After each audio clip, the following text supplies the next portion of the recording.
li nga xamante ne peut-être moom moo di seen gis-gis ci wàllu wunu mel alors président par rapport ak cette loi bi nga xamante ne conseil constitutionnel bi daal dina ci yey yàppi waaw non am na solo maa ngi nuyu Alaaji Thiam Bourgueul Lonase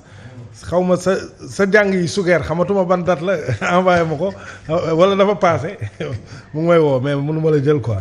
voilà donc Fatima je pense que man fii toogoon naa fi ne bi loi bi jàllee ba pare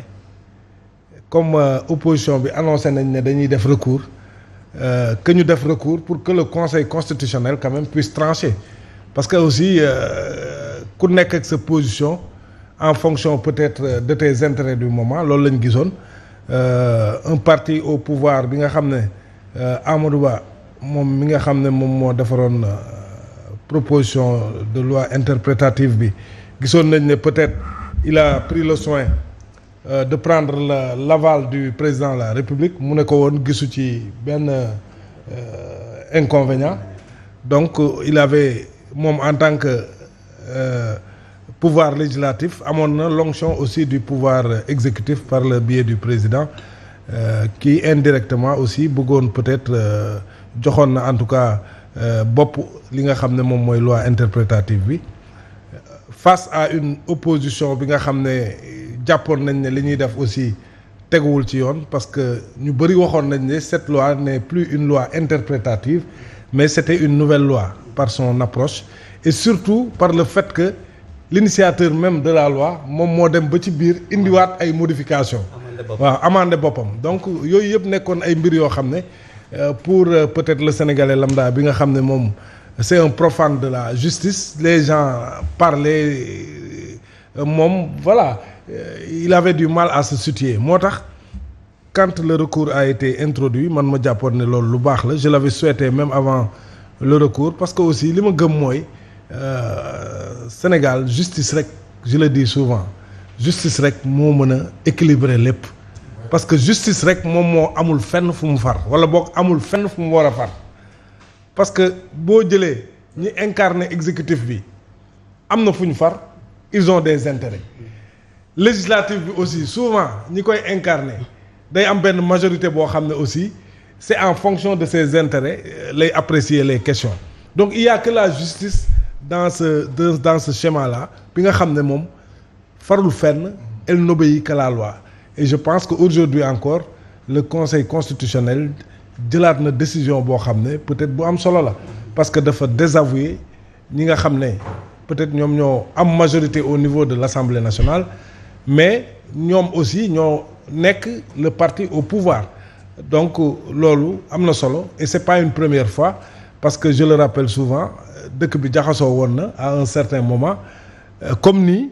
législative yi le pouvoir législatif am décision bu mu jël peut-être boo xam ne aussi sous-tendu par une intention de l'exécutif mais au bout du compte daf ko neenaloon wane ni lii di élection yi dañ ko war a organiser à date échue et ñëpp dem ci sens boobu ba Sénégal mën a dépasser cette période trouble là te amu ci jafe-jafe aujourd'hui encore je félicite les membres du Conseil constitutionnel malgré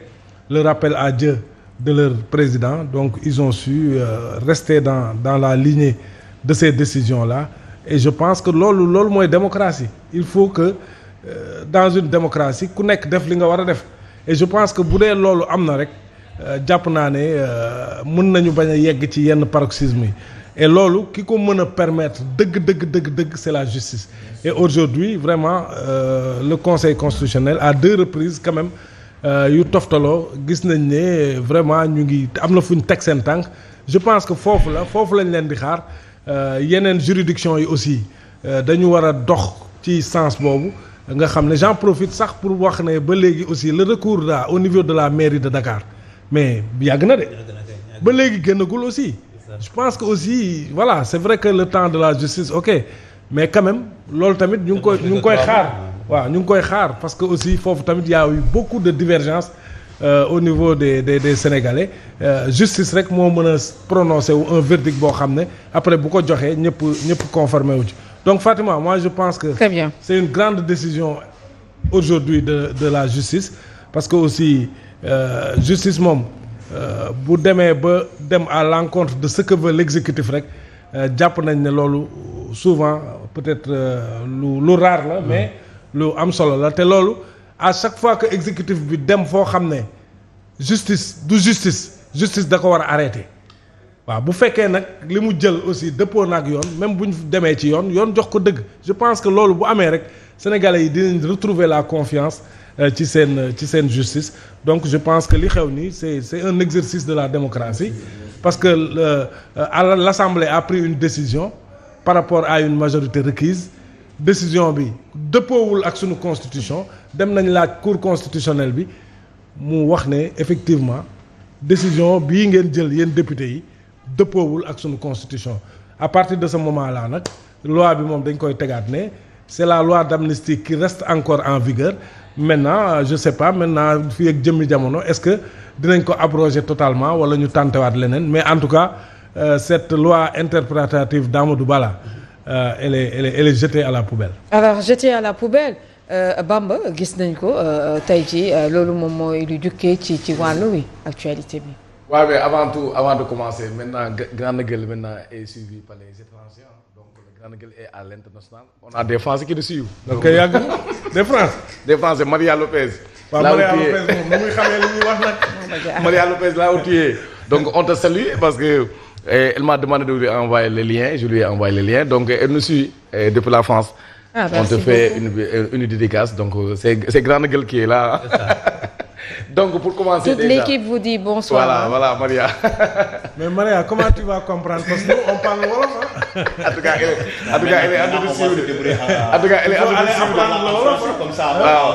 elle me dit de me donner les gars, je vais suivre. Donc elle est en train de suivre, ça vient comprendre. Mais on l'invite à apprendre le wolof. C'est ça. Donc depuis Brest, elle est là, elle est en train de nous suivre. Fatima, donc pour le li nga xamante ne mooy conseil constitutionnel li mu joxe comme décision c'est toujours lii moo taxoon ma yàgg wax ne ñun nous avons une république mooy ñun on sait ban dëkk la ñu nekk mooy le Sénégal mooy ñu dañoo gëm ne la justice elle est en train de faire son travail et elle le fera et lépp lu jëm si wàllu magistrature dinañ def seen liggéey parce que ñun Sénégal wàllum démocratie dañ see avancé trop amul lenn lu tax ñu war a mën a delluwaat ginnaaw dañoo yàgg wax ne être républicain dafa gën leneen être républicain nag mooy lii mooy lépp loo xamante ne jaaxal na la nga yóbbu ko sa yoon te yoon nag mooy suñu dernier recours moom la ñu yaakaar si yenn yi am nañ yaakaar ne saa su ne bu ñu demee ba politiciens yi wala ba leader politique yi bëgg ñoo yóbbu si benn niveau bi li ñuy yaakaar mooy suñu conseil constitutionnel à côté li ñu yaakaar mooy suñu justice à côté te wax dëgg fa yàlla boobu ba léegi justice sénégalaise la magistrature sénégalaise mi ngi def liggéeyam comme ni mu ko war a defee et loolu on applaudit et loolu on félicite parce que loolu mooy tax ñu gën a am la fierté d'être sénégalais parce que fii nii conseil constitutionnel fii la Macky Sall la bëggoon li nga xamante ne mooy ay tentation ba mu ko bëggee amuñu yóbbu conseil constitutionnel ñu bëri doon wax naan dëkk bi dina demee ni dina demee ba conseil constitutionnel jëlee décision ba mu wàccee li nga mooy ba mu kasee li nga xamante ne mooy bëgg-bëgg waa APR Sénégal en quelques semaines dañoo organiser ay élections te Sénégal kese nga mën a organiser élection en quelques jours ñu tourné waat fal ab président en peu de temps et ñëpp dem liggéey loolu li ko andi woon mooy conseil constitutionnel moo defoon liggéey bu am solo liggéey boobu mu def mu am solo nag même la justice sénégalaise est en train de faire le même travail mooy liggéey bu am solo parce que fii bi Ousmane Sonko nekkee un opposant ñëpp naan li nga xamante ne mooy saa bu defee recours